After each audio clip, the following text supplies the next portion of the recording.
Welcome to episode 6 of Handy at the Shandy, a Las Vegas podcast. I'm one of your three hosts, Table Games James. We're with Adam the Fraud Bauer and Boring Jack. How are y'all doing tonight? That was so effusive. That was just a lot of energy. It's like you just got out of an improv class or something.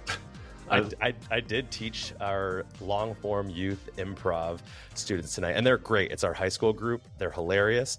I'm also extremely tough on them because I expect a lot out of my students. Nice. Well, this is long-form adult podcasting, so I'm glad you kept up the energy. Listen, it is 9 p.m. here on the East Coast. I don't know about the two of you in the middle of the country, but I got to bring the energy at 9 p.m. or else I'm just going to fall asleep.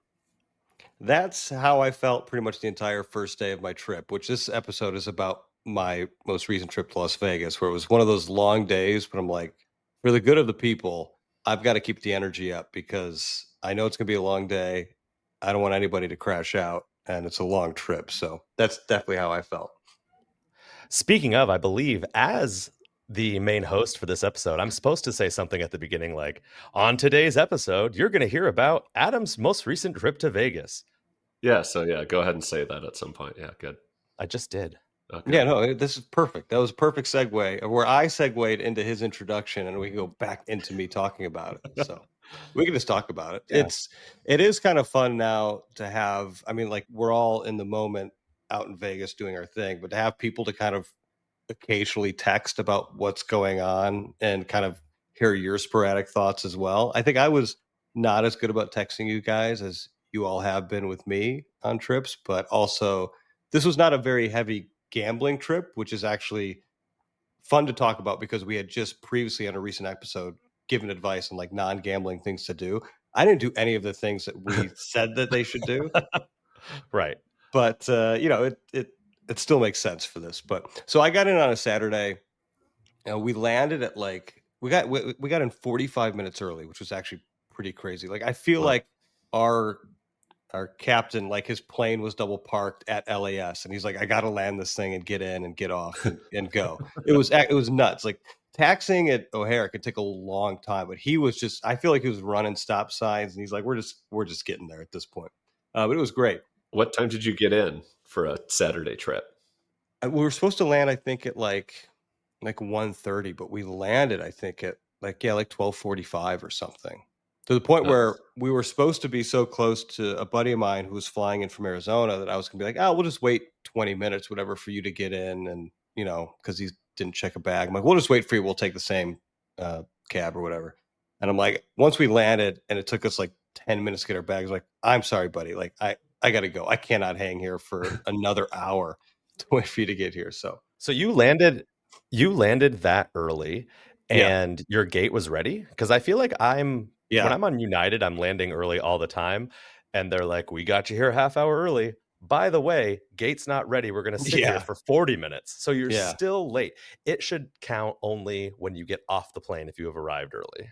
Yeah, it was like one of those Mr. Magoo things where you just kind of keep going and you never actually stop. Like getting off the plane, like immediately hit the shuttle or whatever it is to get to baggage claim. Like the doors opened as we got there. It was like just perfect. Close your eyes and walk through all the obstacles. Seriously, as we're pulling up to the baggage claim, like our bags are coming off. It was like just grab and go. It was nuts. It was kind of nuts. But our luck ran out very quickly when we got to Cosmo. The thing about Cosmo is, I think we all kind of agree, like really like their hard product, love their rooms. The service there this time was not the best, which is really disappointing. So we went in to go just kind of check in. I forget what time we actually got there, but I recognize that we're getting in early. I went into like kind of the elite or status check-in, the one off to the left of kind of the main check-in area. And I said, hey, we're kind of early. Is there any chance we can check in? I knew it wasn't likely just because we had a wraparound suite, which if you have any room that has a limited number of that type of rooms, less likely it is that they're going to be turned over, especially a room that big. It takes a little bit longer. So sorry, what sort of status conferred the privileges of that extra special room on you? Well, I know it was gold and above in terms of so you just have to be gold. MGM. Yeah, Jack, I was going to ask that last week. You should have been there. But of Yeah, I course, don't know. There was like probably like 4 or 5 people in line, so I Well, just. no, But you might want to wait and not do that after hearing this. And there's some Marriott status members too that can get in there as well. I didn't check for the credit card. Maybe the credit cards too, the MGM credit cards. where do the bozos from the Luxor check in? They have to go to Excalibur, and Okay. then they have to take a shuttle back. You know, it's a whole thing. We don't need to get into it. I should have just said Luxor. That was a terrible way to. I don't know why I said that. The joke got completely lost. But I basically admitted like, hey, we're here early. I don't expect anything, but is there a status update? Like, no, it's not ready yet. I'm like, that's cool. We'll go chill out. They gave us the keys though, and they said, you'll get a text and an email once it's ready, and then you can just go right up to your room. Like, that's cool, awesome. So it was, we spent a couple hours just kind of hanging out. Got a couple drinks at the Shandy. My wife loves the verbena. She just thinks it's fun. And just, we had to get one of those. And we knew we were with a whole host of people. So people were kind of coming and going, saying hi. They're in the middle of like gambling or, just kind of getting ready because we had a reservation at Bavette's at about like 6:30. So 3 o'clock standard check-in. 4 o'clock rolls around. And I really probably should have gone in earlier, but I'm like willing to wait. We're having a good time. 4 o'clock rolls around. I'm like, our room is not ready yet. Check-in was an hour ago. This isn't great. So I go in back to that check-in area and I'm like, hey, I just want to see what's going on. Again, I try to be as calm as possible. Like it's not their responsibility to do this. I don't like to blame people. But the service I got was so substandard that it actually started to make me a little bit upset. Not upset enough to like say anything in the moment, but just to, I think they could tell I was getting a little bit frustrated because like, yeah, we don't know. We have nothing. I'm like, that's not an adequate response in this situation when it's an hour past check-in, even if it is a suite. So I Right. had to like tell her, I'm like, hey, can you call housekeeping just to see what the status is? Because they know how long it takes to turn over each room. They're going to know generally when that room's kind of coming up in the queue for their housekeepers. Again, I'm not trying to freak out or anything, but I said, hey, we've got a reservation for dinner. It's 4 o'clock. That's in 2.5 hours. I want to start kind of getting up there, getting unpacked and whatever. She goes, well, we can just change your dinner reservation. I'm like, well, no, you can't because it's for 12 people. And I'm not doing that. And by the way, like what if it was with a different company? But anyway, so she calls housekeeping. I honestly think she faked called. Like it sounded like a complete, like someone acting in a movie, like, oh, partially because her response was, they don't know, Right. which That's is not right. also not true. Like they know, even if it's a long time. So at that point too, had she said, hey, listen, it's going to be another hour, I would not have been upset. It's one of those things. It's a Friday rolling into a Saturday. That happens, right? These rooms, again, take a long time to turn over. But to just say, we don't know, like, wasn't acceptable. So I just had to leave for a second. There was no one in there, but I just had to leave to be like, I got to collect myself for a second, just figure out what the hell I'm going to do, what's going on here. So I had the idea just to go into the regular check-in line and just talk to somebody else, which was very quick. It only took me about 5 minutes staying in there. And I went up and there was a guy named Leroy who was on the far left side. So it was actually like right next to their check-in, almost like I was hoping they could kind of hear they me. could talk see to you him. through there. Yeah. Yeah. No, I didn't tell him anything about what was happening before. I was just like clean slate. I said, hey man, it's like 4:15 now. My room's still not ready. I just want to get like a status update, see what's going on. And he was so apologetic. He's like, I can't believe this is happening. I'm so sorry. This is unacceptable. Again, that was not anything that was uttered in the other check-in. And this sounds like we're spending 10 minutes on this, but I do think it's important in terms of like Vegas and hospitality. Well, usually Jack spends 10 minutes on the airport. So that's true. Yeah. You spending 10 minutes in the hotel lobby is great. I'm already here. No syringes. We're at the hotel already. By the way, a little side note, Jack, my wife, Kim, talked to her friends about the way that you make your cocktails on the airplane, and they are why wouldn't she? I mean, exactly. Yeah. And they are excited to try it on their next flight. So I think it's a movement that's happening. Anyways, this go is ahead, a countdown to what TSA is going to ban very soon. Like, there's no way this lasts. I don't know where you guys get your news, but I often go to like Google News just because they have things in various categories and show you a lot of like random eclectic headlines. But they also have just so much random like shitty clickbait Yeah, that was like MSN stuff. Like, have you guys been getting this one for the past couple of weeks where it's like TSA just banned this popular beauty item? You won't believe what's not allowed in your carry-on anymore.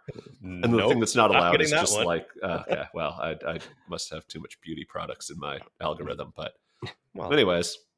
So Leroy, back to Leroy, he was very apologetic. Again, not his fault. And he immediately said, let me escalate this to somebody else, which again is something that they didn't offer to do. It was more like, I'm going to pretend to figure this out for you and then just give you no answer. He immediately ran back into, which is a long walk, by the way, because he's on the far left. He's got to walk all the way down. It's almost like he's back in the Boulevard Towers or whatever. So he walks all the way. He's back there for maybe 3 minutes. While he's back there, I get a text message that says your room is ready.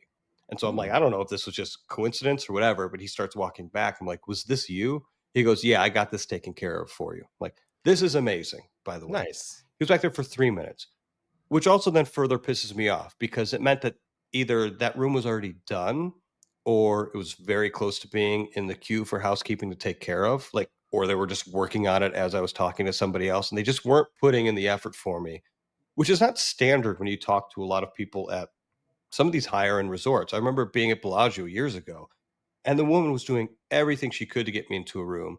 And to the point where she was so frustrated she couldn't get me into the room that I had booked that she just gave me an upgrade, which was really nice. It wasn't a crazy upgrade, but just a better view, better location, a better floor.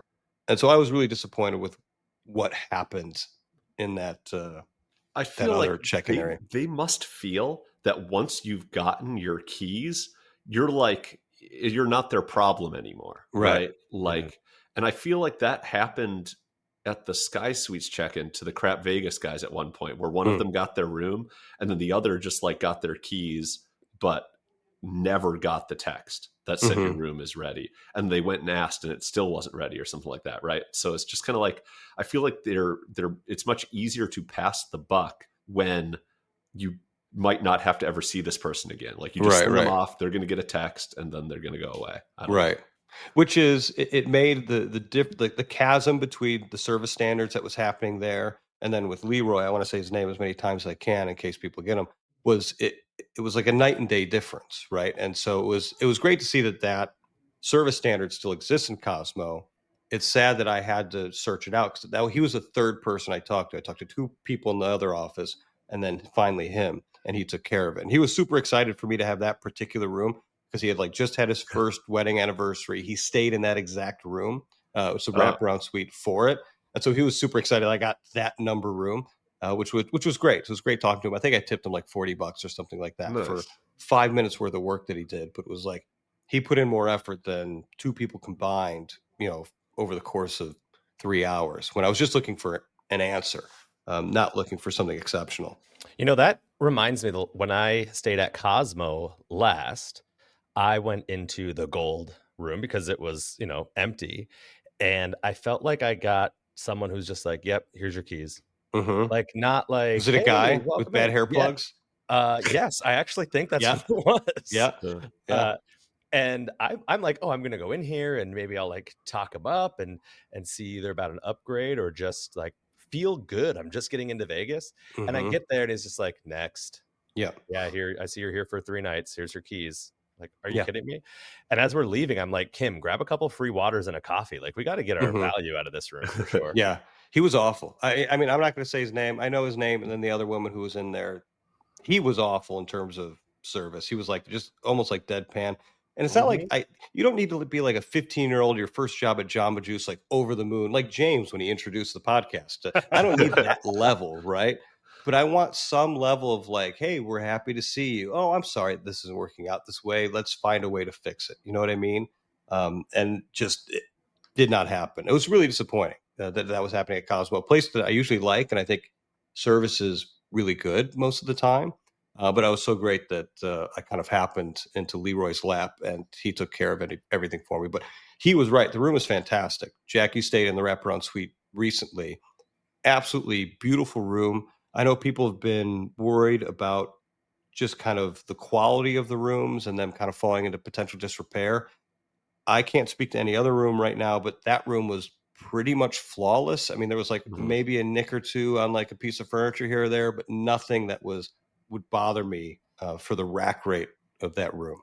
So I've been dying for a report. I never texted you. I want to go from kind of a flimsy sample size of 1 to a robust sample size of 2, Doubling it. and hear about what your experience with the linens was, the towel specifically. I did not. So ambivalent. The sample Not size of 1.5. Yeah, not bad, but Yeah. wasn't not memorable. So Okay. maybe you lucked out. Yeah. Maybe Leroy serviced that room too. He was so upset at the pace that he's like, I'm taking care of this myself. But I think for me, that's always been kind of a bucket list room ever since Cosmo was built, and you'd see the advertisements for it. It was great, and so it was, as Leroy said too. Like, we got a full view up and down the strip. It was in the Boulevard Tower.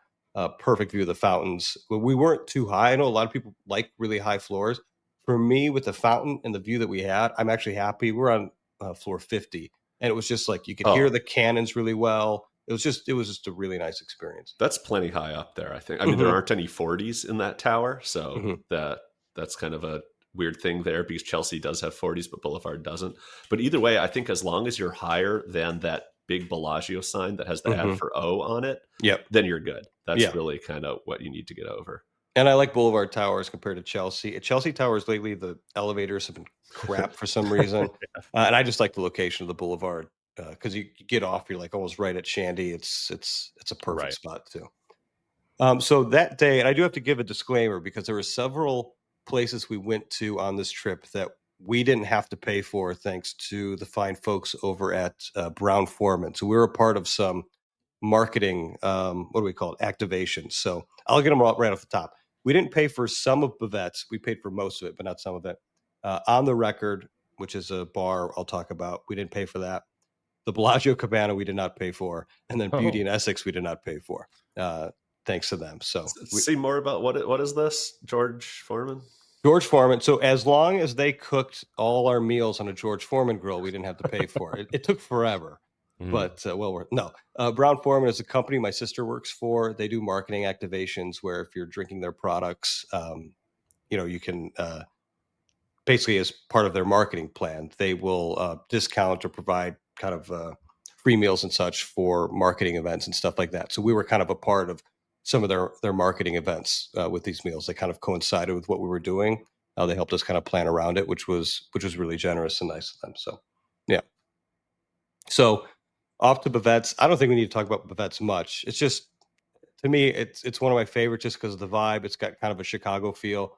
And so just wanted to go there. We've all been to Bavette's. I think at times it's kind of hit or miss. I think it very much hit on this one, but also could just be I'm with 12 people that I really enjoy.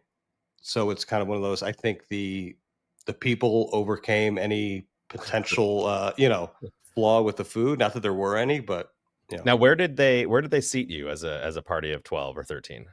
So not the private dining room, not PDR. That's what kind of the industry chatter term is. Not the PDR. It was two like oval tables that we pushed together, which was weird. Wait, you guys pushed them together, or we made them? Okay, they said you did. We made a reservation for 12. They just said okay, and then made 2 reservations for 6 right next to each other without telling us, which was very odd. And so we got there, these 2 tables for 6. My sister's like, this isn't going to work. I'm like, Sarah, we'll make it work. It'll be fine. She's just got this kind of feisty attitude. So I stepped in. Her to the gold check-in. I think I told her about it. Yeah, I think she was already red in the face. I didn't want her to, go after anybody. But I'm like, let's just put the tables together. And they're like, we don't do that. I'm like, okay, well, we can. This isn't like crazy. We're just kind of the back of the restaurant. It's not going to look awkward. We're going to take up the entire thing. It's not a big deal. So they very generously let us move the tables about 2 feet closer to each other. So they were gingerly touching tips, which was nice. But see, I was making a funny because you said we put them together. I was like, there's no way you guys put them together yourselves in this nice steakhouse, but you did. I mean, I didn't lift a finger. We basically made them, and I think a couple other people from the party helped, and got it going in the right direction, if you will. Nice. But we don't have to talk about Bavets. That's old hat for this podcast and for me. But afterwards, we went to On the Record, which is in Park. And I don't know if either of you have ever been or even walked by it before. I've definitely walked by because it's right on that same wall that has buffets, the sportsbook bar, the best friend. That would be like the north wall, I guess, of the casino.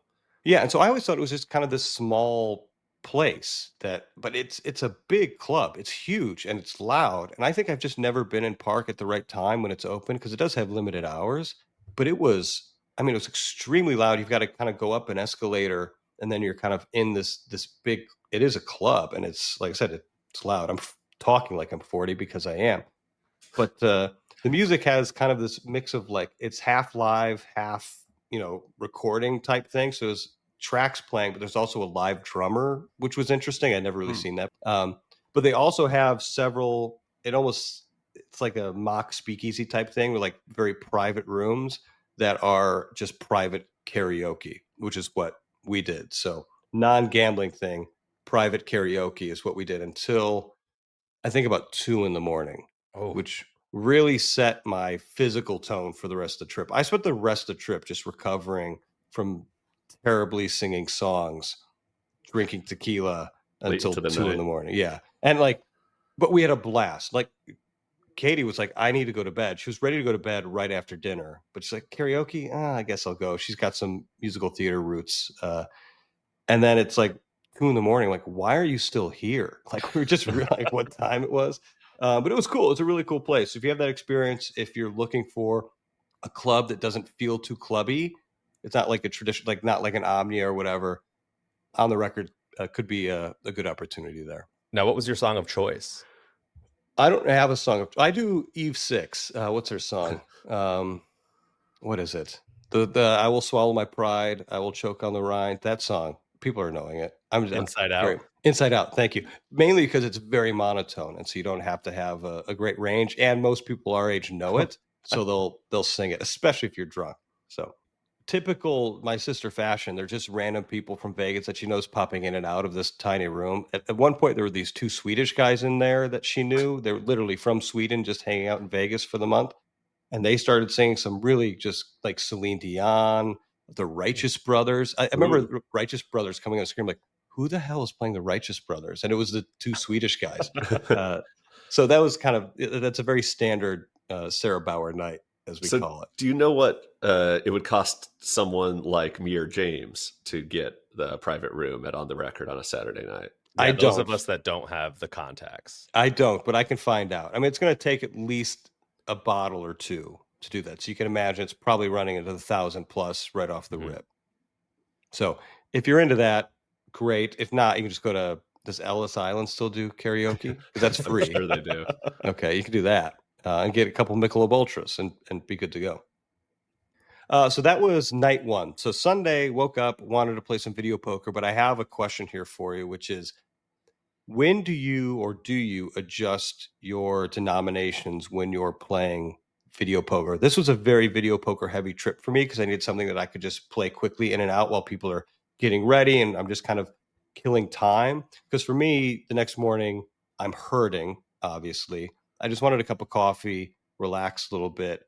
And so instead of doing like the full 25-cent 3-line Ultimate X, which is what, $7.50 a spin? Yeah.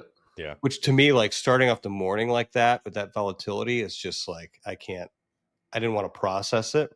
So I was just doing 10-cent 3-line Ultimate X, which is what, $3 a spin. Yeah. $3. Yeah. Which is more than, your standard, quarter single line. But I was wondering, when do you guys adjust your play at all just based on vibes? And do you get into that like opportunity cost, or you get worried that you're going to hit something big, even though it doesn't matter? Are you worried that you're going to hit something big and then just be regretting it the rest of the day? I think we talked about this very briefly. I think so. Episode or 2 ago. I very rarely adjust denoms unless I have already lost. So I'm doing it towards the end. If I'm down and I'm like, I just want to kind of get through these last couple of days, that's when I'll do it.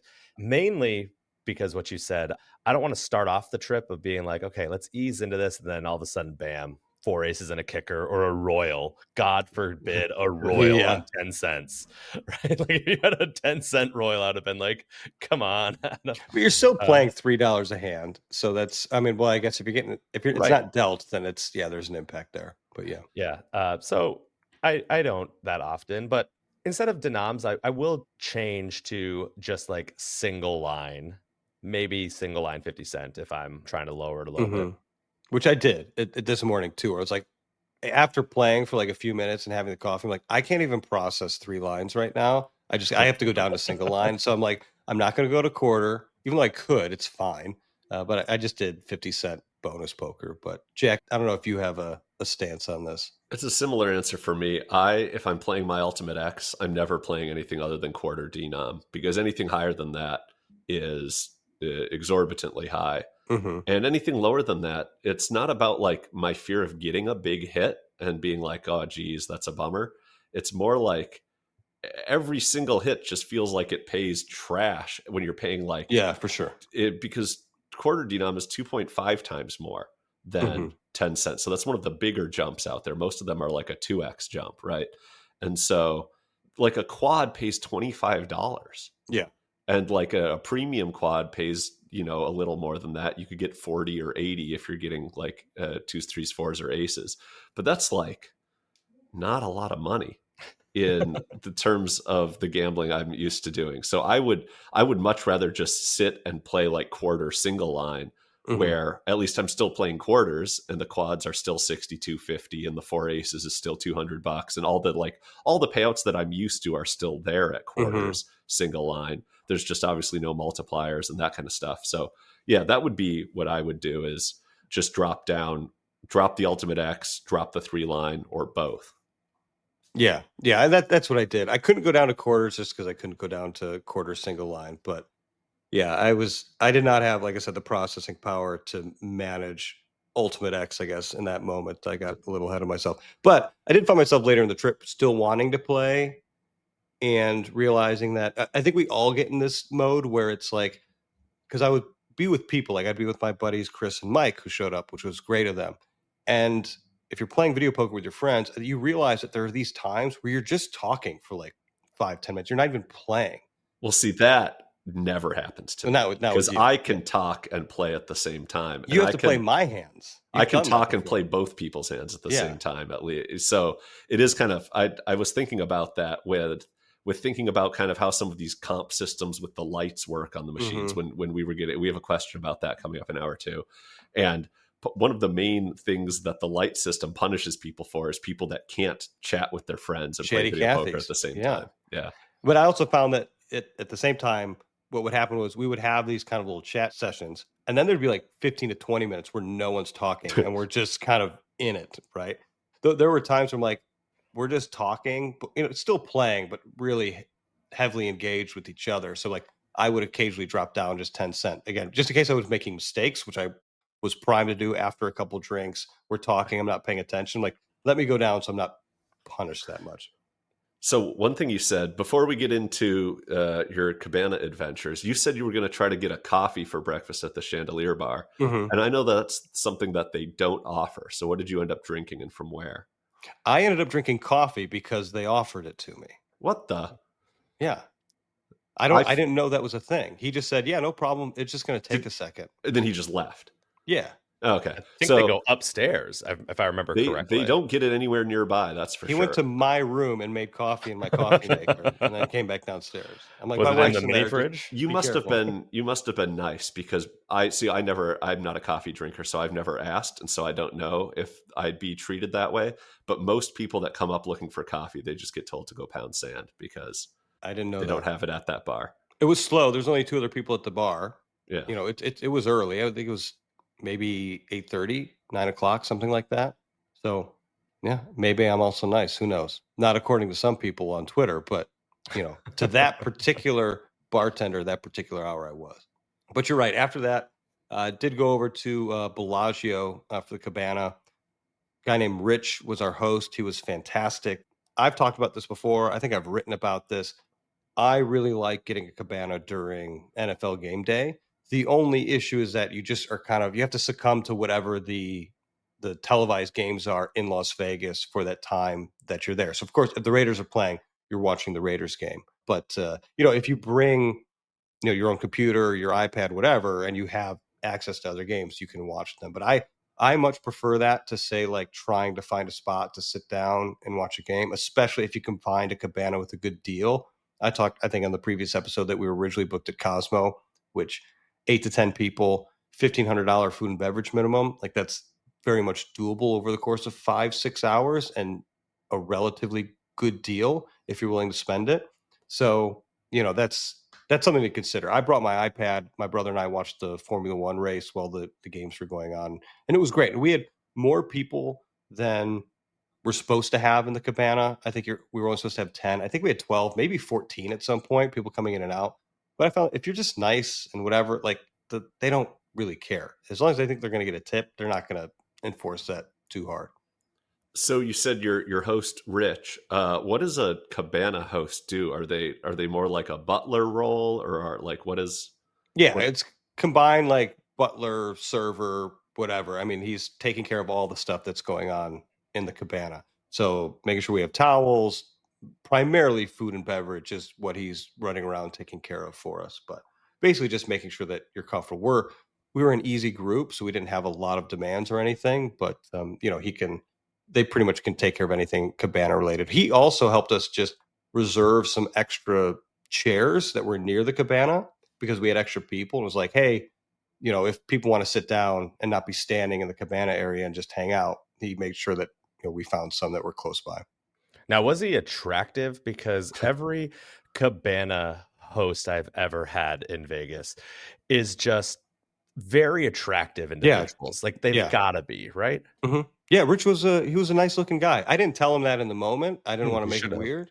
But yeah, he was an attractive guy. But you're right. Like, they hire typically the best of the best. Like, we're not getting hired for cabana hosts. No. Maybe 15 years ago me could be like help do the towels. You know what I mean? Like on the side, but not anymore. I don't think they hire many 40-year-old cabana servers anymore either, though. Oh, that would be maybe at Ellis Island. My guess is Ellis Island has. Yeah. Do you need a low T 40-year-old to serve anybody? But again, so I just think cabanas are, if you find the right one, you've got a good group, they can be a relatively good value. So I'm happy that we ended up at Bellagio. Bellagio does have a rental fee with theirs, so they can be quite expensive. But even places like I said, Cosmo, and there's a handful of others where it is either a full food and beverage minimum or just half. There's more than people realize. So yeah, that's something to consider. After that, really light video poker session at Shandy, nothing to kind of worthy of noting, which is me kind of killing time before we went to Beauty in Essex. Have either of you been to Beauty in Essex at Cosmo before? I have not, but I believe Jack has. What was your experience there? Yeah, I went with, I mentioned on the last show, kind of beware the upcharge of increasing the amount of items that come with each sort of dish. Mm-hmm. And so, but no, my experience there was fantastic. I was amazed at how big the interior is. Like, yes, you walk in through that, fake pawn shop facade, but then you kind of get into a room that has like a bar and then some like bar-ish restaurant seating, and then there's like a main dining room, and you're like, this is huge. And then there's like a second main dining room of the same size right behind it through another door. I don't know. They must be able to just seat hundreds of people there. So I was surprised by that. We were in actually the middle section. So there's a middle private dining room that has like curtains. An MPDR. Yes. But the curtains were open. But the weird thing is, it's so dark in there. It almost feels like the Haunted Mansion ride at Disney World, where it was so dark. I sat down. I thought they were mirrors. And so I was really thrown off when I first walked in, because they're just two big open spaces that look like windows or mirrors, but they're just not. Like, just people looking into the private dining room. It was really off-putting for a second. But, pricey, because it's going to be, these are small plates, so you've got to trust the people that you go with. But everything was fantastic. Really, really great. I think if you've got the right group and you're into kind of small plate stuff, that Beauty in Essex is definitely worth visiting. Do you remember a particular dish, Jack, that you really liked? Oh man, yeah. Everything we had, I think, was incredible. I think the standout was probably the like mini French dip sort of thing, kind of like the prime rib Oh and yes, horseradish yes, sandwich. yes. I don't know if they call it like a French dip or a prime rib sandwich, but it's that same sort of idea either way. Obviously, I think their kind of item they're most famous for is their grilled cheese and tomato soup, Yes, kind of that was like the one I was single thinking bite of. dumplings. Hmm. Yeah, those, I mean, those were as good as advertised. I thought those were great. But yeah, those are the two that come to mind. Yeah, yeah, like those are the two that I was thinking of. But yeah, some really good signature stuff there. After Beauty and Essex, we just went to my room just to hang out, have some cocktails. We brought our own liquor up there. Really, really great. Katie went to sleep. She's like so tired. It was a pool day out in the sun, big meal at Beauty and Essex. She's like, I got to pass out. And this is like, Long night the night before. yeah, this is like 8 o'clock. So she's sleeping in the room while the rest of us, like 8 of us, are out on the balcony hanging out. But it was a good time. You can't waste rooms like that. Like you've got to find those opportunities to use it. Well, I mean, you can, because I'm pretty sure Jack did at Jack his did, yeah. last trip. What was your plan for procuring bottles of alcohol for your room? Like, did you Well, stop at a liquor store? Or? no, since my sister lives in town, I just had her Oh, bring whatever. yeah, very I'm well. This is not a joke. I just said, bring whatever's at your house that you don't mind partying with, and she did. The problem was I had to bring it to her the next day or a couple days later when I met her. But yeah, that makes it easier if you know somebody in town. After that, so I had a really weird video poker session at Shandy. So I was doing 25 cent Ultimate X, and I don't know what you guys typically put in to start. I put in 400 just to kind of, just to kind of get going. And by the way, the woman who works in the evenings on the left side of Shandy, I don't know the direction. Is that the north side? Do we consider Yeah, that the north sure. side? Yeah. She's fantastic. She was so great. Really nice. Didn't even wait for me to finish putting money in. It was just like, what do you want to drink? And was on it. I didn't even start playing before she had the drink done, which was great. I think those swing shift bartenders are exceedingly efficient and Hmm. generally very good at their jobs because they deal with, like I said, I saw some insane crowds last time I was there, and they handle everyone really quickly and efficiently, and the throughput on those drinks is incredible. Yeah, and I think they have they know who's a player and who's going to sit down and be good to them, and I think they know who's just like there to whatever, you know what I mean, just kind of goof around or just try to scam the system. I don't know what you want to call it, but I think she spotted me and she's like, this guy is the real deal. Basically, is what I'm Hmm. saying. Is that the new nickname, Adam, Yeah, the real Adam, deal? the real Tower? deal. Like this guy, she's like, this guy 20 years ago, Cabana server, no doubt. So let's hook him up.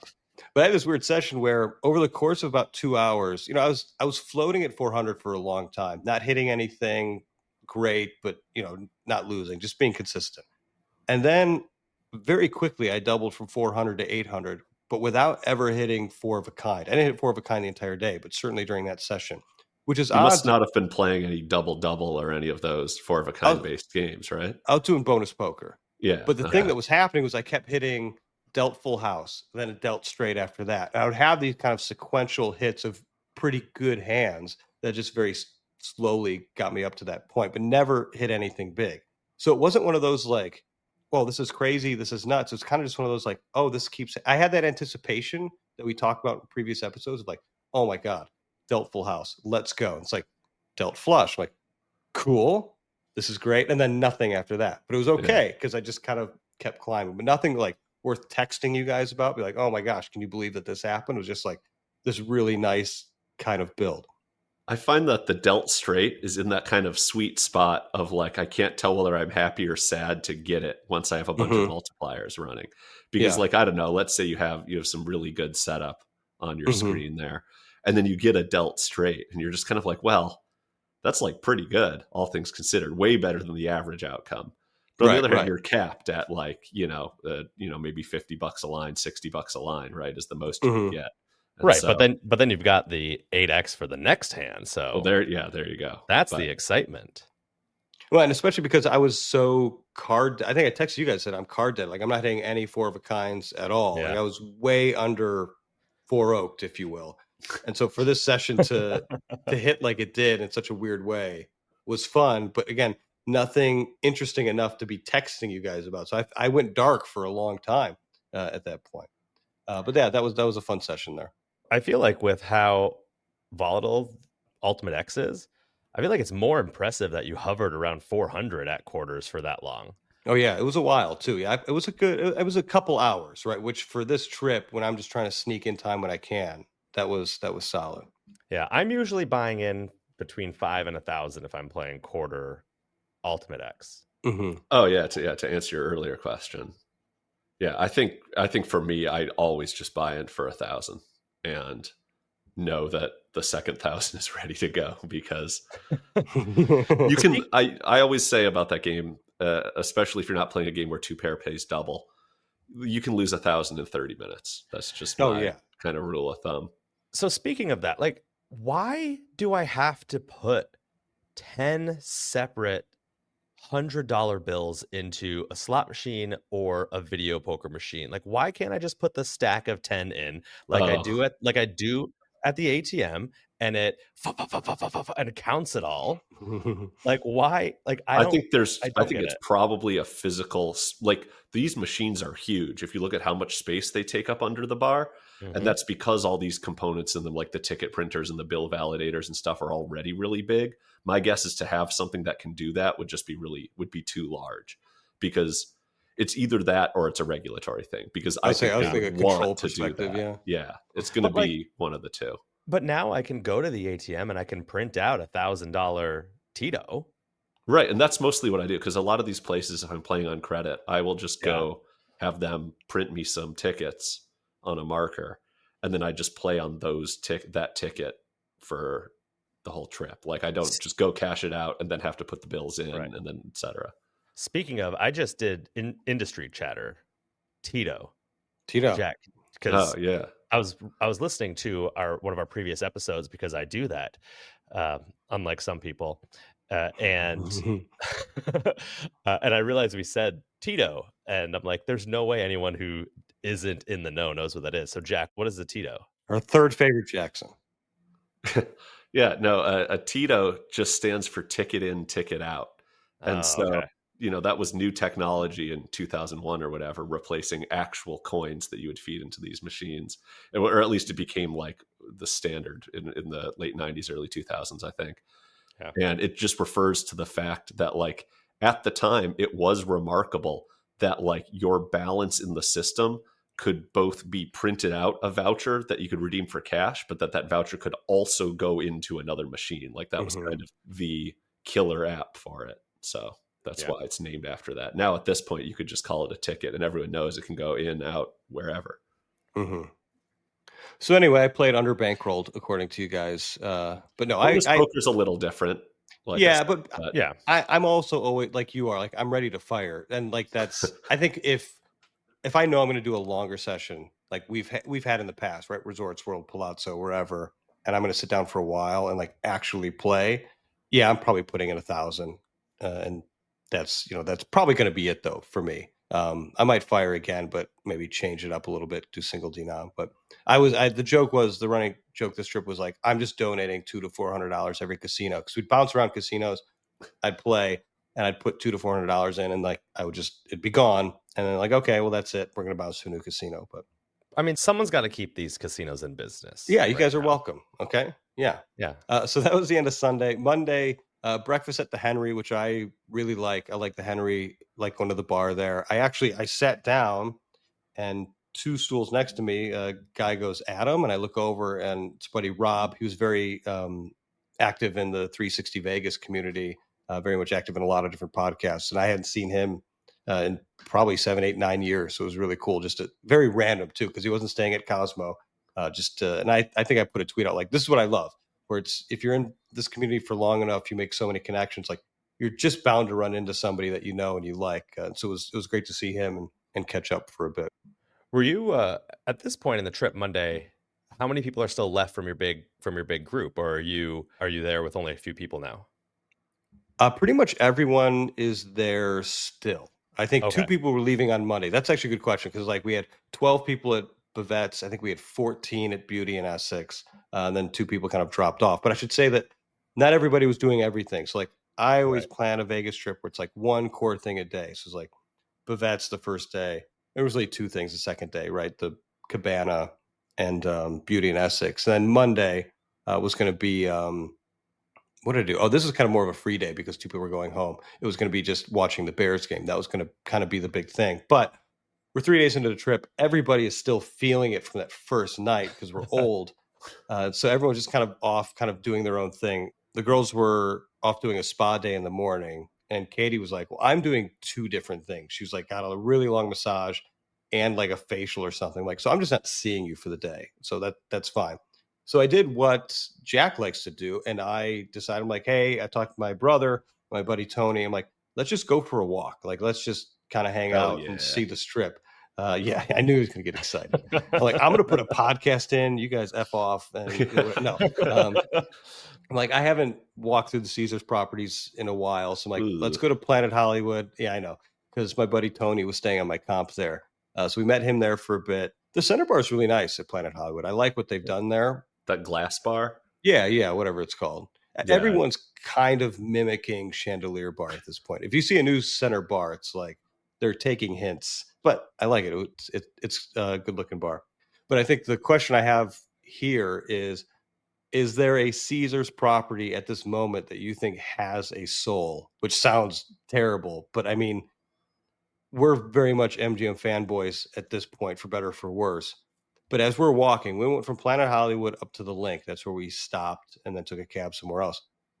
I didn't walk into a place, maybe Paris, where it just felt like there was some liveliness to it. And I don't even mean like the number of people. I just mean like, I don't know, it just had like a vibe to it.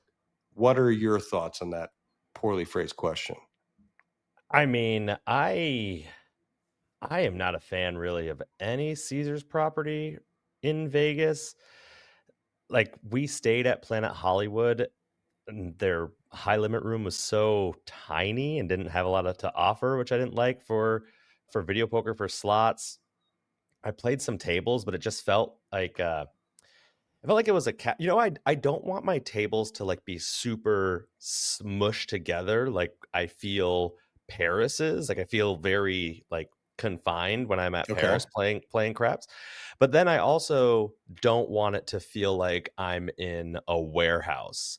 And at least playing craps at Planet Hollywood, it just seems, you're right in that main area when you go in, but there's like nothing behind you or to the right, and it just feels like I'm this big open area. So I don't know. I don't enjoy any places right now there. I mean, I'm Diamond Plus from all my gambling at Caesar stuff. So like, but yeah, I'm not feeling anything. I don't know. What about you, Jack? Do you even go to any Caesars properties? I do not go to any Caesars properties. I do go through them from time to time. I think if there's one with a soul, it's probably Caesar's Palace, just because they actually still want the theming to be there. And that big renovation they did where they kind of really leaned into like these newer, they put that new Caesar statue in. They have those, some other new statue in the hotel lobby.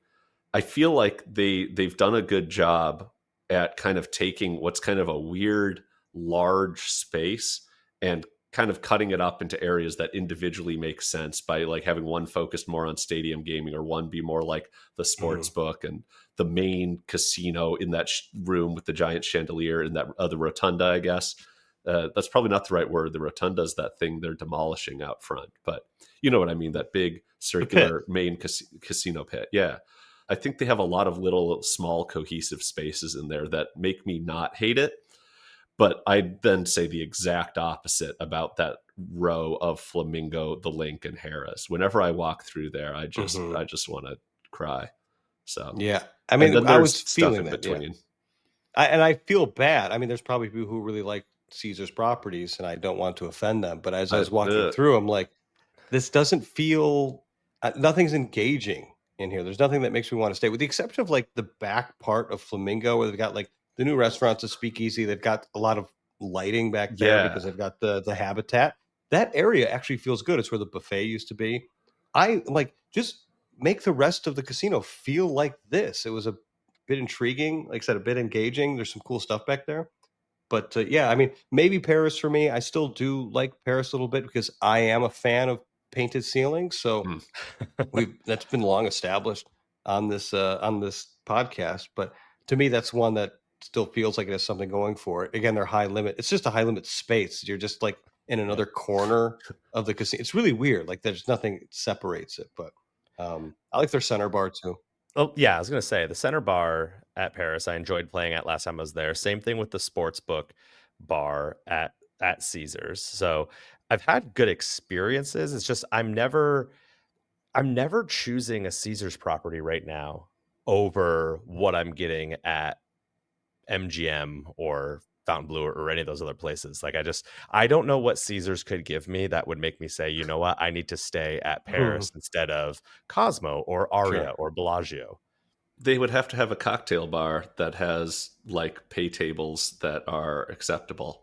Yeah. And they don't really have cocktail bars with video poker. And if they did, the pay tables would be terrible. So it's just kind of, as a single issue voter, it almost doesn't matter to me what they gave me or how nice it was or how soulless it did or didn't feel, because like they don't have the games I want to play in the environments I want to play them in. I wonder if there will be any changes to pay tables. I mean, we saw Wynn, getting rid of 000 roulette. Maybe it's coming back to the gambler. I'm not sure I've ever seen a pay table get better. Yeah. Like I don't think that happens. Like you can open a new thing that has decent pay tables, but no one ever, I don't know. Let me know in the comments if you've ever seen a bar's pay tables improve. Now the tone really shifted in this podcast episode.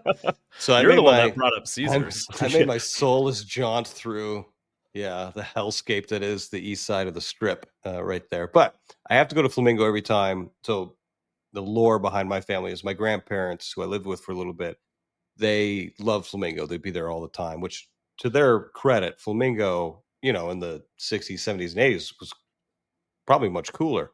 So they loved it there. I actually have a Flamingo tattoo on me in honor of them. So every trip I go there, oh, you got a Flamingo shirt on, Jack. Yeah, this is great radio. So every trip, if I can, I make it there just to put $100 in a slot machine because there were slot players. And every trip so far, I don't think my grandparents like me because I have never won. It's always $100. I'm going to double up or, nothing. That's what I go for. And I have not doubled up yet. I think on at least 10 to 12 occasions. So, that's where I'm at now. So we headed through kind of all of them. We made our way to Link as I don't know. Like I think you said like a warehouse or something. It just feels like there's nothing spare parts going on there that's intriguing. Yeah. So we left there, but we did make our way up to Sahara because I had an offer with no conditions, which was like, I think it was like $100 to $135 in free play. And I don't know when I'm going to go back out to Sahara again. I might as well burn that bridge and just get the $135. So I played through it. I think I cashed out with like 115, something like that, which is not bad for just sitting down on a slot machine that I don't know what's going on. And we literally immediately got out of there. I cashed the Tito and then walked over to Fontainebleau because my brother, he's going to be out there for F1. He never used the player's card, even though like he's always like the guy who. It's like, I don't know when I'm going to be in Vegas again, but he always just seems to be out with me. So I'm like, you're out here so much that but you keep saying that you're not going to be. I'm like, just get a player's card.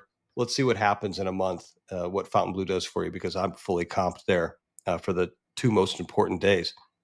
So we sat down at the Tavern, which is one of their now two video poker bars. They've just added another one. I forgot what it's called. It's like the Solo Club or the Solo Lounge. Yeah, that sounds right. Yeah. So we sat down at the Tavern, which was great. The service there is fantastic. For comp drinks at Tavern, you need to put $50 in the machine to get your first drink. And then they'll comp anything $20 and under. And conveniently, their specialty cocktails are $21. However, I think I didn't try this. I wasn't going to drink much. So I just had to make me an old fashioned, which was great.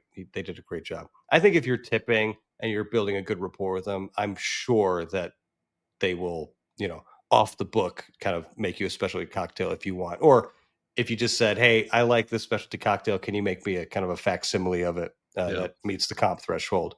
But it was great. I like Fontainebleau a lot. I think the Tavern's great. It's got kind of a warehouse cavernous feel to it at times, depending where you walk. But service wise, it's really great. Now, what games were they offering there and pay tables? Did you fill out Jack's spreadsheet? I mean, anyone who knows me know that I don't look at anything. I could have been playing. It could have just been the whole pay tables, just one all the way down, with the exception of the Royal. I have played there in Oh. spring of 2024 in March, and I recall the pay tables being very similar to like Resorts World bar tops or Chandelier bar top. So if you know what those are like, that's kind of what it is. They definitely did have my 964 double bonus Ultimate X. So I did play that there a bit. Yeah, I was doing my standard bonus poker, 25 cent to start. And then I got down. I think I put in 400, lost it, put in 200, and clawed my way back. So I think I only lost $100 in that particular session. But my brother hovered. I think he was just doing single line, 25 cent single line, and he was hovering the whole time. We put in a decent session there. So I'm hoping that, I mean, it's video poker, but he's in their system now. I'm interested to see what they send him of anything, because they are desperate to build that database up. So I'm looking forward to that. Yeah. Is he planning on staying there at Fontainebleau kind of regardless for F1, or is it a wait and see? Because he's him, he has no plan still. He hadn't booked his flight. He hasn't done anything. So he had no plan. So I'm like, well, let's just go here. I want to go there anyway, just to hang out, get a card, and let's just see what happens. And gamble however little you want, and just get in their system and see. Since he doesn't have a card anywhere else. He's not, like I said, he's not burning any bridges anywhere. He's not, destroying his ADT because he doesn't have one established anywhere. Now I'm interested in this next thing on your itinerary that I can see on our very official Google Docs. Yes. So it says escape room at the Horseshoe, which is not me just saying I want to get out of this rooms at the Horseshoe. Yeah. No, I'm trying to hide behind my wife. I say my wife loves escape rooms. I like escape rooms too. But I appreciate that my wife came on this trip. She does not like Vegas much.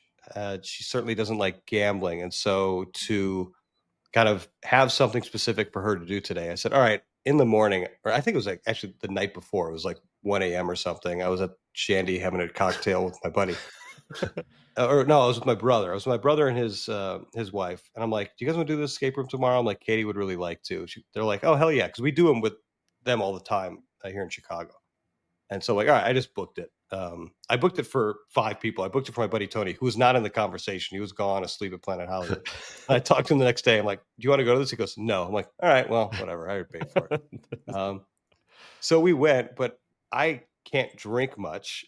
So we go there, and it's kind of an intense room. There's a lot going on. And I was so fucking useless in this room. Like, I was just like, it was one where like you have to be quiet too. Because like the whole thing was like apocalypse thing, and there's these like marauders that are chasing after you, and if you make too much noise, effectively how it works is the game kind of stops. You have to be quiet so that the marauders don't like catch you. But I would just be clanging into shit and just making a mess, to the point where like I just got out of the way. I'm like, you guys just figure this out. And we did it. They did it. They figured it out. My wife, my brother and his wife had a great time. But something different to do.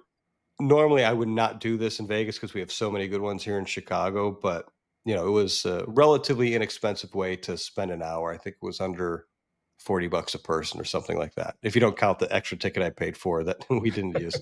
Confession, I've never done an escape room ever.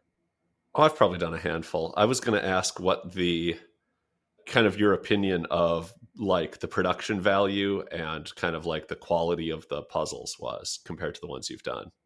I would say mid-range all around. Okay. We have some really cool ones here in Chicago. I mean, any big city has some good ones. Like we like the ones where there's like separate rooms. This was only just one room. I think it was well designed.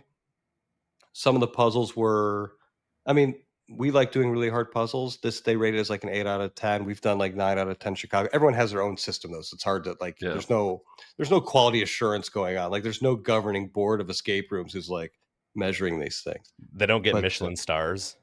Yeah, right.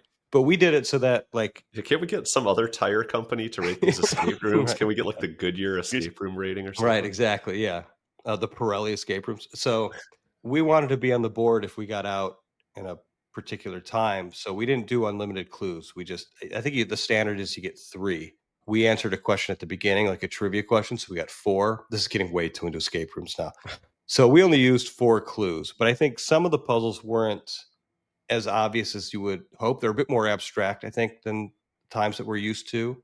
But that's not a bad thing. I think it was good. It was challenging. But I think for something that was even more immersive, there's better ones out there. But I think center strip in that area, it's kind of your only option. So I think they did a good job, and service was great. It was a really good experience. Like I said, worst ways to spend $40 for an hour of your day. So if you've got family and people that are into gambling and you want to do something that's a bit more interactive, something to consider. But after that, so the plan was to actually go back to Fontainebleau or find somewhere to just get a table to watch the Bears Vikings game. I'm a Bears fan, reluctantly, and so we have Jack, you're a Vikings fan, so we had some skin in the game for this.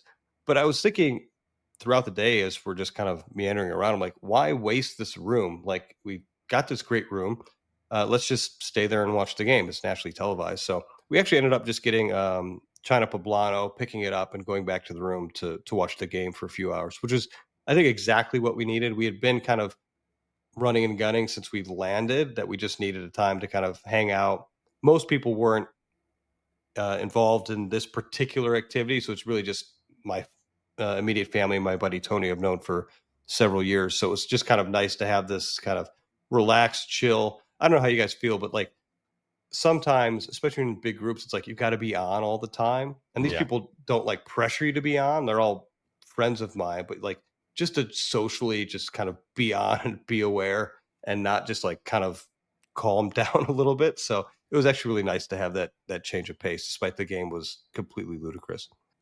Yeah, one thing I really like about your China Poblano pickup, takeout, take in, whatever you want to call it, Mm-hmm. is that those Sunday night, Monday night games in Vegas are really fun because they start at like 5:15, Yeah. 5:30 at night. But then there's that problem of like, when do we do dinner? If the game starts at 5:30 Mm-hmm. and runs until like 9 is kind of when it might end if it goes long, then you've kind of cut yourself out of a large portion of that. So I think the like takeout up to the room, I actually want to just do that more if I'm Mm-hmm. in Vegas without a group, is just do more takeout options. But Yeah. the chance Well, that I'm there alone and eating alone in my room is just going way down lately. Well, and I think if you have someone that has a bigger room, like it is a really nice option. Like I said, just to kind of slow the night down. You don't feel the need to make a reservation and you can just do whatever, right? So if we're all playing video poker, craps, whatever, we don't have to worry about leaving because we have a reservation. If it's just like, hey, when we're done here, let's just grab food and go upstairs for a bit and chill out. And I think what helped too for all of us was everybody in that room mostly was from the Chicago area. So we're all like, we're way on board with an early dinner at this point because Yeah. that's 7:30 our times that Yeah. it worked out that way. But I also want to say too is during the games, especially this first weekend, it's really tough to find a spot to sit at like a sports book or wherever. And I think I've written about this in like a newsletter or something of to consider if you are going out with a group, especially for like maybe it's March Madness, if it is the football season, is instead of trying to find a space for a lot of people to sit and grab a bite to watch a game, especially if you're going to watch multiple games, is to have someone get a suite. Maybe if it's a person who's Yep. the celebratory person, if it's a bachelor, bachelorette party, someone's birthday, whatever, everyone pitch in. I didn't do that this time. I just paid for it myself, but like pitch in, get that person a suite, and then you have a dedicated place that you can go. Again, that's because a lot of these places too, you've got to like reserve your spot. So if you want to get a place at like Circa or even a sports book, a lot of times you got to reserve in advance, and those can be 50, 60 to 100 plus just to reserve a seat. Whereas here, like for the same price, you could just do a really nice thing for someone that you like and have a really good room that you can all kind of go back to. Then also acts as like a central hub too, if you want for like people to meet, if that's an option too. And you don't have to deal with any Vikings fans. Exactly. And I think if that's a single game, like that's a great idea. I think the problem Yeah. becomes is when you're going for college football or March Mhm. Madness and, you've got 7 games and everyone wants to watch 5 this or that. Yeah. Right. Uh, I'll give you another tip, which you could write about in your in your newsletter if you want. 3 years ago, I was out there for March Madness, and we were up super late the night before. We woke up and it was too late to get anything at the Wynn. So we had this conversation of where can we go right now that's not that busy, that has a ton of TVs that we could watch. And we went to the 11 a.m. strip club. I knew that was going to be And I tell you what, it was amazing. They had every March Madness game on. No one was in the place, and it was 50% off all bottles. We stayed there for like 8 hours, and it was wonderful. So is this a 7 Out podcast all of a sudden? This is like a very Vin thing to do. That's a very Vin thing. I don't know. But it was great. So I think you should put that in your newsletter. Listen, I'm not a strip club guy, but I'm not beyond writing about it. So, Perfect. For research, I'll do what I have to do. Mm-hmm. So after the game, most people were tired. I went down to Chandelier Bar because my buddies Chris and Mike were down there. However, it was packed, right? And so they were, they were playing. They had their spots. They were lucky enough to get spots. But, there was a seat next to them on either side. The guy to their left, I don't know what he was doing. He was like taking notes on his session, but he was playing like single line. I mean, he was just abusing the drink policy. I think the generosity of. Did he have like one of those Baccarat scorecards that he was like entering? It looked like a diary. I don't know what he was. He was very frantic. I hope he was okay, but it was one of those frustrating things where this guy just playing a single quarter. He's not maxing it out, and he's just all over the place. And he's also playing. I don't bet how you want, as little as much you want, but he's also betting slowly. So it'd be like literally minutes between him pushing the button. And he was just kind of nursing this drink. I was like, I want to sit next to my friends, please. But eventually a guy on the other side did get up. So I was playing next to this frantic guy on the other side, and a seat opened up on the far end of where my buddies were. But as I'm trying to cash out, after I'm playing hands, I can't cash out. I keep hitting the cash out button and nothing's coming out. I'm hitting the service button and nothing's happening. And I'm like, what the hell is going on? And it's Chandelier Bar. So somebody's going to come up and take it. So it's like one of those panic modes of like, come on, I just want my money out, whatever. Chris eventually puts over a napkin on top of one of the video poker screens, just to like indicate that someone's taking it. But I'm getting frustrated. And eventually I realized I'm in the middle of a damn hand. Yeah. Like that's what's going on. And this is the first time that's ever happened to me. But Jack, from playing with me enough that I get so aloof when I'm playing video poker that I can't believe this has not happened to me before. But I don't know if you guys had any like embarrassing moments, because like the whole row is like into what's going on now. Like Chris and Michael like looking at me like, what is going on? What's happening? I'm like, they didn't notice that you had like dealt cards and then 2 blank hands above that. Like I was playing single line. Yeah. Okay. Yeah. So no, they I think Mike's the one who actually figured it out, just realizing that I was being an idiot, and he's like, you might be in the middle of a hand or something like that. And that for sure was. But I don't know if you had any similar embarrassing casino moments where I wasn't that embarrassed. I was just I was completely dumbfounded the fact that, one, I would do that, and two, that I could not figure it out on my own. I can't think of anything for myself, but this, of course not. I would never be embarrassed. But this last March Madness trip, my buddy Chris, who lives in Florida, came out with us, and we went over to Palazzo High Limit. I was like, this place is awesome. I'm going to show it out. And we get there, and we're all starting to play, and he's like, I can't play. Like, I can't play. Like, this isn't working. And it shows $500. And he's like, I don't know what's going on. I don't know what's going on. And none of us can figure it out. We're pretty drunk, and we're not really paying attention much. So he presses the button to get the service guy to come over. And the guy's like, there's no money in this machine. The 500 was the like cashed out amount. Yeah. And he was like, oh man, I really thought I put money in there. And the guy's like, nope, there's no money in here. And we were like, what an idiot. Yeah, I think for me, the only thing I could think of is there's been a couple times I've left a not insignificant amount of money in a machine and then had to go back for it. One of them actually, one of the day shift bartenders at Cosmo, Brandy, had to like chase me halfway across the Cosmo to tell me I left my money in. And so like I made it to maybe like where those restrooms near the craps tables are before she like caught up to me and was like, "Oh, sir, you left your money in there." And I think it was like some like $400 that I just like actually walked away from. Those people in the elite check-in would never. Yeah. No, and so that was really nice of her. And another one, I had just gotten a hand pay for a $1,200 hit at the Resorts World Center Bar. Flex. And it kind of butted up, getting like waiting for the hand pay kind of butted up against our like dinner reservation we were going to at Breza. And I basically walked away with the hand pay money, but left my remaining ticket in the machine. And it was like over $1,000. And I didn't make it that far. I made it from the center bar to like the nearest cash out machine. And as I was cashing out, I was like, wait a minute, like this isn't nearly as much money as I should have. And I like ran back there, and there's a guy sitting at the machine, not really playing, but he's like sitting there. And I'm like, oh, hey, I think I left my money in this machine. He's like, oh no, sorry, I didn't see anything. And I was like, no, my money's in the machine. I just reached over him, hit the cash out, took the ticket, and walked away. You didn't see anything. But yeah. Because he was like, oh yeah, sorry, can't help you. I was like, no, hold on, just let me take this ticket. I'll help myself, sir. But yeah, so I did feel pretty dumb about that. But haven't done that since, I guess. And that was a couple of years ago. So. That's good. I remember many years ago, it's probably 15 years ago now, where it was very late. It was at the Luxor. It's like 2 or 3 a.m. And this woman is completely drunk, put money in the machine, playing video poker. And she wins a hand and she goes, "Where's my money?"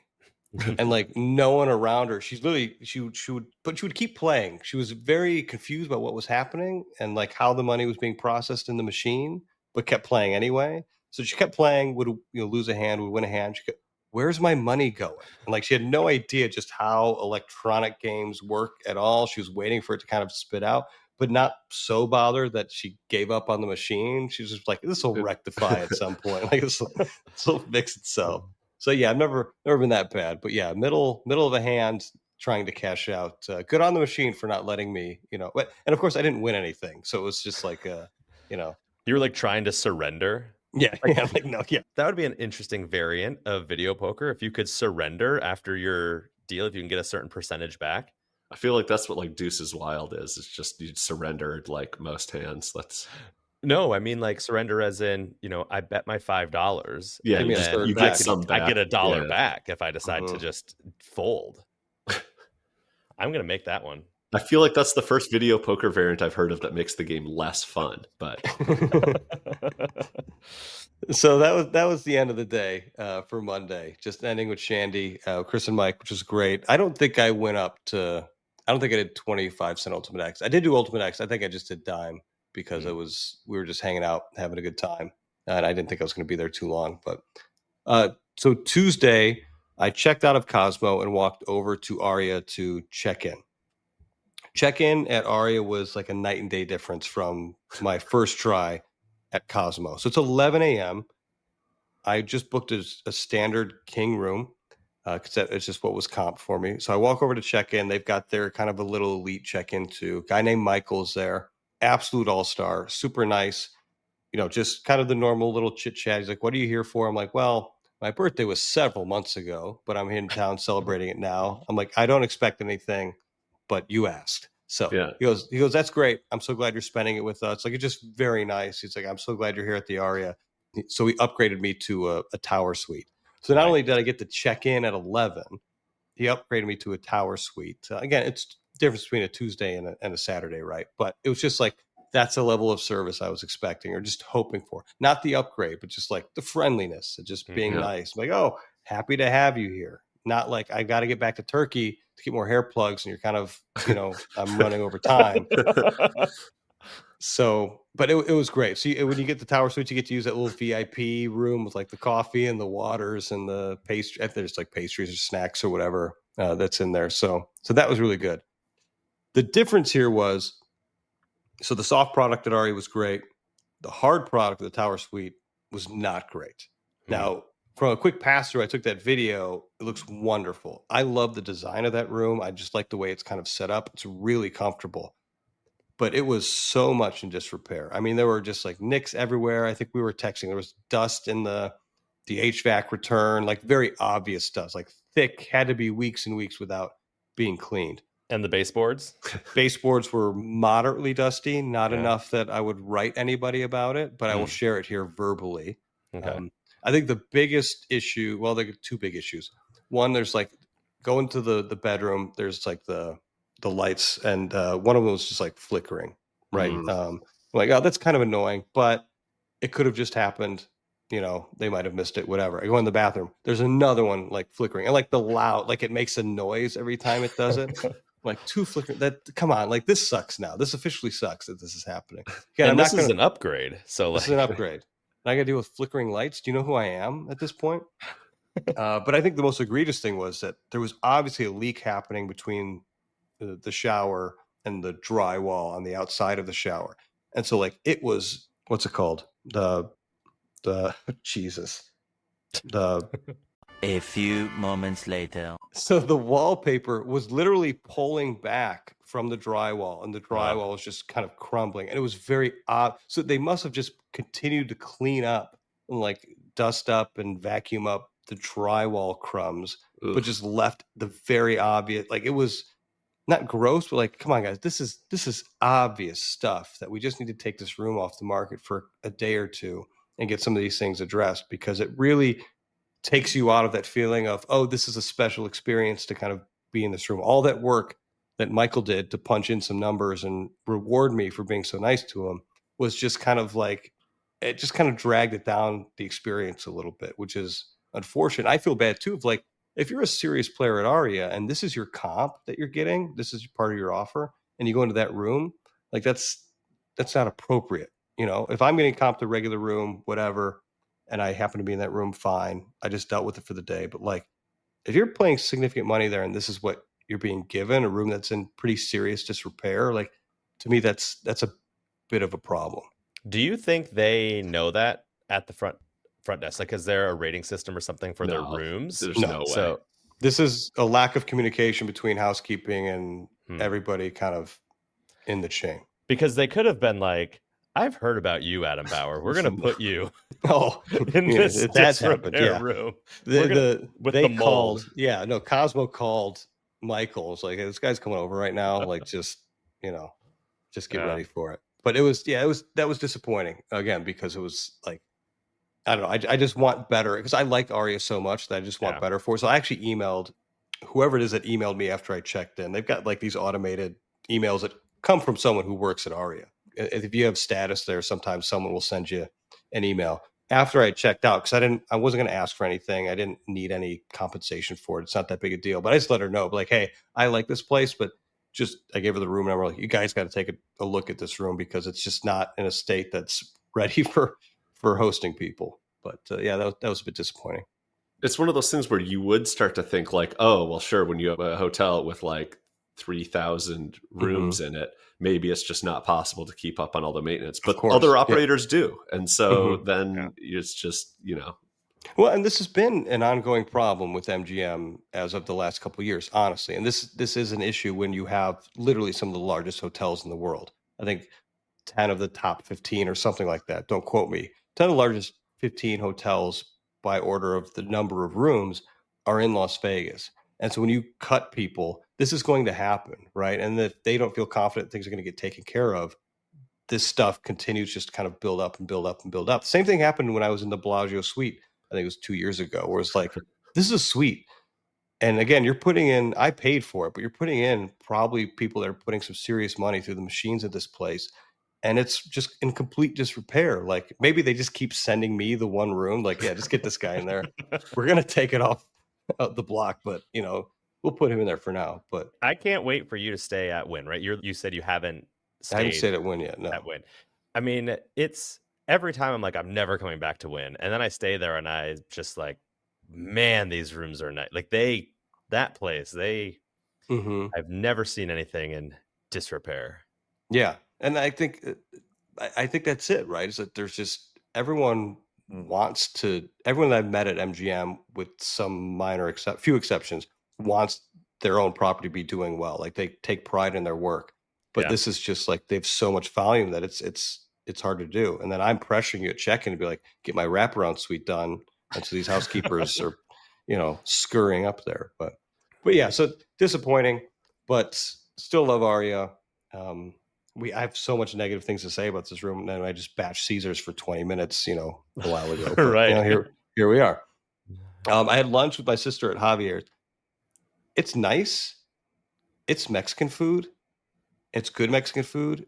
It has no reason to be $38 for 2 tacos, some rice and beans. It is exorbitant. Now, it's a beautiful restaurant. It's just off the casino floor. I like how they designed it. I love those big booths and the ropes, and it's got a cool vibe to it. Yep. But man, is that expensive for what just the volume of what you get. And the quality, it's great, but that is some expensive Mexican food there. Yeah, I actually found it to be like not super flavorful the couple times I've had there, and I was ordering off their like specialty fajitas or specialty taco. I didn't just try to find the like most bland thing on the menu. And it kind of like tasted to me like food tasted when I had COVID, where you're just like, oh, there's just not enough here for whatever reason. So I don't know. I wasn't super impressed the couple times I've been there, but it always looks so good. When I see Javier's on like a vlog or stuff like that, I'm just like, I need to get to Vegas to eat $38 tacos because of how good it looks. But it hasn't measured up in my experience. Yeah. Service was great. Again, the vibe there is cool. I mean, it was lunch, so there's no one in the restaurant. But like at night, like I can see why it gets the traffic it does. It's right off the floor. It's got a cool vibe to it, but yeah, just missed the mark this time. So after that, my buddy Tony was in town. He was he tried to book a 9 a.m. flight and accidentally booked a 9 p.m. flight. So he realized he had the whole day to spend in Vegas. I'm like, well, I've got a suite, so even if I have to like shower, do whatever, come up to the room, drop your stuff off. So he and That makes you feel better about the whole, not being able to cash out thing at that point. Oh, big time. At least he realized it and he didn't like go to the airport for 9 a.m. Yeah. And I mean, he lives in Arizona, so it would be a quick flight, but like, yeah, he'd have to come back. And I think he realized it before the trip even started. So he just didn't bother changing it. But he and I then just walked in the opposite direction from the day before. We just walked I'm making it seem like it was a far walk. We just walked all the way to New York from Aria, which is like about 6.5 minutes. But we stopped at Park. I donated $200. Their center bar was kind of going under. They were doing some construction on it. And then we went to New York. And I didn't put this down on the sheet, but I did a non-gambling activity at New York. If you can guess what it was. You rode the roller coaster. I absolutely rode the roller coaster. So I'm in full dad Disney mode because we're leaving in a few days for Disney. I've got like amusement parks on the brain, and there's like that 15 feet of like track that like kind of goes through like a part of the casino or the hotel area that you just kind of see the car go through. And Tony's not a huge gambler, so I'm like, do you want to go on this damn roller coaster? He goes, yeah, let's do it. And I'm like, all right, fine. It was like $27 to go on it. It was fun, something to do. Did they still offer like a virtual reality experience on the coaster? No, I did the actual one. They didn't upsell me. You could do like a second ride for $10, which I think is probably the way to go if you're going to do it. Because $27 for one roller coaster. But I was like, are we actually doing this stupid thing right now? Like we walked right on, there's only a couple people on it, but I'm like, I haven't been on this since I was a kid. So let's do it, I guess. And yeah. I mean, I think that's what they're next, how you can get 2 for 1 at Wicked Spoon, the buffet at Cosmo with gold. You should get 2 for 1 coaster rides or maybe even a free one. I think they should make that the next tram, like the New York to Aria tram, just a roller coaster. I would pay $27 if I'm at New York and like I got to get to Aria for dinner. I'll pay $27 to get on the coaster that goes to Aria. Do a couple loops and corkscrews, and you're there. Like, hell yeah, yeah. And you could ride it back for $10. Exactly, bingo. Yeah, I'm just bloated from having bavettes or something. I'm just holding my patisserie bag on the coaster. Honey, I got muffins. But after that, I was actually going to meet people at Mother Wolf at Fontainebleau. So it's actually good that I had the suite so Tony could hang out and stay there because he was going to leave for the airport. So I went to Mother Wolf with a couple friends. I don't know if people want me to name them, so I'm not going to name who I went to Mother Wolf with. I should have asked them before. But I love them. Great friends. And again, another experience where I think I just like the conversation and the people so much that it just made the experience feel better than the food actually was. I don't think Mother Wolf I think Carbone's better than Mother Wolf, if I'm remembering Carbone correctly. But all the food was good, just not worth how much we paid. I think it was, we had a couple appetizers, a couple drinks between us, a pizza. I think we split a pasta or two, and it was it's like over $350 for the three of us, which is, for Italian food, I think you can do a bit better. But like the ambiance, service was great, and the company was great. So I'm not going to knock it, but I think it's I've heard some unbelievably raving reviews. To me, it wasn't hitting that level, but still worth visiting. Yeah, I guess I have the opposite take as Javier's, where I went to Mother Wolf and I thought the food there was great, and we had like a group of 6, and I got to try a bunch of stuff. So I was very impressed by, I think, most everything that I tried. Well, I'm happy for you then. And that's talking Mother Wolf. No, it was. I mean, again, it could be a distraction thing too, right? Where it's like I don't realize how good this is because we're right. I was there with 5 other people, but yeah, it was really poor company, so I just kind of had to focus. That's what I meant. Yeah. Exactly. So boring Jack with boring people, Mother Wolf, great food. How that works out. So I went back to Aria because I'm still in the phase where I really could hit platinum by the end of the year. So I told my friends, like, I'm sorry, because they were staying at Fontainebleau. I'm like, I have to go back to Aria. And they were like, of course you have to. Like, it wasn't like, not even sarcastically. They're like, they're our type of people, right? Like, we know, go back there and do what you got to do. So I was just kind of hanging out. I was playing slots. I was just kind of bonus hopping. If you look at like my rewards activity, it was like 50, 75, 100, 200, 75. Like, you just tell, like, he is just hopping machines right now. But it was the best gambling I had the entire trip. I didn't lose on a single slot machine. I hit a bonus on like 6 or 7 slots and cashed up pretty well. And then that paid for my final video poker session at Gem Bar. I met up with Chris and Mike again just to kind of end the trip. And I had a pretty good session at Gem Bar, but I was only playing Dime Ultimate X. But still, again, because I want to just end the night slowly. We're hanging out, having a good time. So I finished there and then went to the patisserie before bed to grab a snack, and that was that. I'm kind of glad that they decided that was going to be their 24-hour spot. I love it. Like, even just if they heat you up like a fucking panini or whatever, like, it's actually pretty good. The stuff there is good. Oh yeah, I just got like this brioche muffin thing, which is like, oh yeah, this is like just light and fluffy and sweet, just like me right before bed, and perfect way to end the trip. But it also that whole day made me realize, like, I kind of really like Aria, and I think Cosmo's fun, but it's like there's so much energy there all the time that I just kind of need that mental break, and Aria and Bellagio to an extent as well just kind of provides it for me. So I'm kind of going back and forth of where I'm booked at Cosmo right now for a couple days at F1, but I'm like, do I go to Bellagio? Do I go to Aria? 'Cause I'm still close to everybody, but I need that kind of wind down from the hustle and bustle. But good trip overall. I'm happy that everybody was able to make it out and got to do some non-gambling activities too. Yeah, it sounds like a really good trip. It doesn't sound like it was a profitable one from the gambling side of things. Slightly down, but not as much as it could have been. I think I exaggerated how bad I was doing in the text messages to us. When you just showed us pictures of nothing on the 3 lines and like, this is how it's been the whole time. I was just tipsy and mildly depressed. Which is the title of our next podcast. Yes. All right. Well, I think that's going to do it for the first hour of episode 6, where we heard about Adam's trip report. I hope you stay tuned for hour 2. We're going to do some sports betting talk and then maybe hit up a couple of listener questions. So for Table James Games, I'm Adam Fraud Power, and I'm Boring Jack. We'll see you next time. Thanks for listening. See ya.